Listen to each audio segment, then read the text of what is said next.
नमस्कार. नमस्कार. तुमचं नाव आणि गाव सांगा. माझं नाव बाजीराव पांडुरंग पाटील. बरं.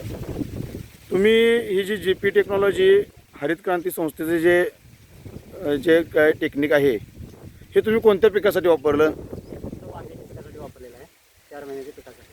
मग तुम्हाला हे टेक्नॉलॉजी वापरल्यानंतर तुम्हाला कोणत्या प्रकारचा अनुभव आला? मला यात पिकाला फळवाढ, फुलवाढ, फळ घालणे कमी आलं, कीड कमी आली. बरं. आता हे किती महिन्याचं पीक आहे? 4 महिन्याचे पीक आहे. मी आता लावून 3 महिने झाले याला. हां, 3 फवारण्या घेतल्या.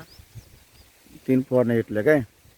बरं. तुम्हाला काय नेमकं ह्याच्यामध्ये याच्या अगोदर तुम्ही वांगी करत होताच, फळ करत होतो. मग त्याच्यामध्ये आणि याच्यामध्ये काय फरक तुम्हाला जाणवतोय? झाडांची उंची, फूट लागणे, हां, फळ धारणा चांगली होणे, बरं. फळाला रसरशीतपणा, टवटवीतपणा येणे, भरपूर प्रकारचं मला असं फरक जाणवला. फरक म्हटलेलं आहे. बरं. असं न वापरलेला प्लॉट याच्या शेजारी कोणता असा आहे पलीकडे आमच्या चुलत्यांचा आहे प्लॉट. प्लॉट आहे का? ठीक आहे. तिथं काय त्यांचं काय काय तुम्हाला काय असं वाटतं? फक्त माझी झाडं बघा 160 झाडं आहेत. हां, तर आठवड्यातून 6 बाजार माझा होता. आठवड्यातून 6 बाजार होतात. तर आतापर्यंत माझी 32,000ची वांगी यात झालेली आहे. झालेले आहेत. 9.5 गुंठे रान आहे. 4.5 गुंठ्यात एक सरी आड, हां, एक सरी आड झाड आहेत. झाड आहेत काय? त्या 4.5 गुंठ्यात 32,000 रुपयाची मला आता उत्पन्न मिळालं आहे. उत्पन्न अजून मिळालेलं अपेक्षित मला उत्पन्न यात हां. कमीत कमी 10 ते 15,000 रुपये उत्पन्न अपेक्षित आहे. आहे. अजून 1 महिना माझी वांगी एक निघत नाही. जोपर्यंत ऊसाची भरणी होत नाही तोपर्यंत. बरं.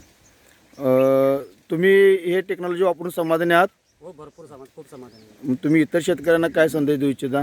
मला प्रत्येकाला जवळ असं वाटतं की प्रत्येक शेतकऱ्यांनी हे जे उपाय बघून औषध घ्यायला पाहिजे आणि वापरण्याची तयारी पाहिजे त्यांची. ठीक आहे. ओके. आभार.